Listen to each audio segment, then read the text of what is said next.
দুটো প্রশ্ন সাইফ মুস্তাফিজ আপনার কাছে খুব সংক্ষেপে বলতে হবে।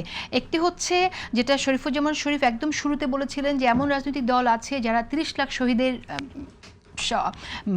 হত্যা, তাদেরকে শহীদ হওয়ার নেপথ্যে তাদের একটা হাত ছিল, নানানভাবে তাদের অপরাধে সম্পৃক্ততার কথা উঠে এসেছে, হত্যা থেকে শুরু করে ধর্ষণ থেকে শুরু করে, তারা ক্ষমা ছাড়া রাজনীতি করতে পারলে আওয়ামী লীগও করতে পারবে কি না সেই প্রসঙ্গটি তিনি বলেছেন। সেটা একটা প্রশ্ন ছোট করে বলবেন।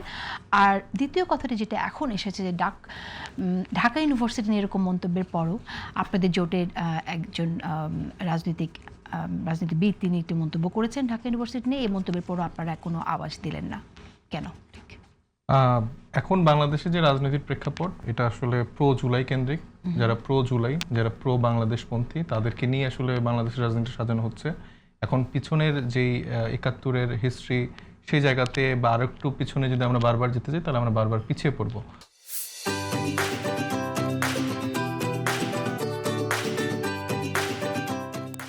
তো আমাদের এখনকার যে ক্রাইটেরিয়া সেই জায়গা থেকে বাংলাদেশ জামাত ইসলামী দীর্ঘদিন মানে যে ১৭ বছরের আলাপটা হচ্ছে সেখানে বিএনপি সহযোগী ছিল, এখন বর্তমানে আমাদের সাথে সহযোগী, আমরা তাদের সাথে আছি। তো সেই জায়গাটা বর্তমানে আমরা নিরূপণ করছি মূলত ২৪কে কেন্দ্র করে, ২৪-এর সবার ভূমিকা অনুযায়ী আসলে নিরূপণ করা হচ্ছে। কিন্তু আওয়ামী লীগ সে জায়গায় কোনোভাবেই রাজনীতি করার সুযোগ পায় না, কারণ আওয়ামী লীগ ৭১ পরবর্তী সময়তেও মুক্তিযুদ্ধের জায়গাটাকে কাজে লাগিয়ে যেভাবে দেশে বাকশাল কায়েম করেছিল এবং পরবর্তীতে যে ফ্যাসিস্ট কাঠামো শেখ মুজিবুর রহমান কায়েম করেছে এবং সেটা কন্টিনিউশন তার মেয়ে করেছে। তো আওয়ামী লীগ রাজনৈতিক দল হিসেবে একটা ফ্যাসিস্ট, আওয়ামী লীগ রাজনৈতিক দল হিসেবে অপরাধী এবং তাদের গুম খুনের ইতিহাস ৭২ থেকে ৭৫, আমি অবশ্যই বলছি ৭২ থেকে ৭৫ সময় পর্যন্ত, সেই সময় সোশ্যাল মিডিয়া, সেই সময় ভিডিও, এগুলো আমাদের কাছে ডকুমেন্টেশন অনেক কিছু নেই, কিন্তু তারা যে অপরাধ করেছে তারপরও তারা একটা সুযোগ পেয়েছিল, সেই সুযোগ পাওয়ার পর তারা নিজেদেরকে শুধরাতে পারেনি। তো এই ২৪-এর পরে তাদের আর কোনো সুযোগ নেই এবং বাংলাদেশে আওয়ামী লীগ প্রাসঙ্গিক হওয়ার কোনো সুযোগ নেই।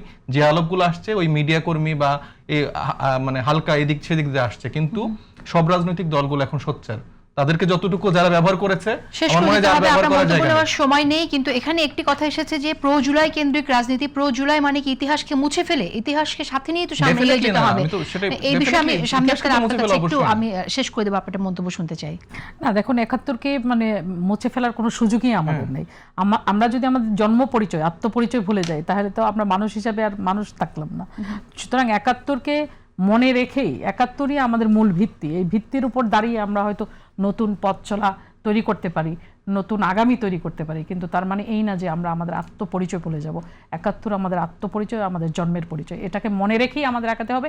৭১কে মনে করলেই কারো কারো গাত্রদাহ হতে পারে, কেউ কেউ মনে করতে পারেন, কারণ ৭১-এ তাদের অপকর্মের কথা তাদের মনে যখন আসে তখন তারা ৭১কে মানতে পারেন না। সেই সকল রাজনৈতিক দল যারা ৭১কে মানতে পারেন না তাদেরকে বলবো যে এই বৃথা চেষ্টা করে কোনো লাভ নেই। বাংলাদেশের মনে মগজে, মানুষের মনে মগজে ৭১ বহমান।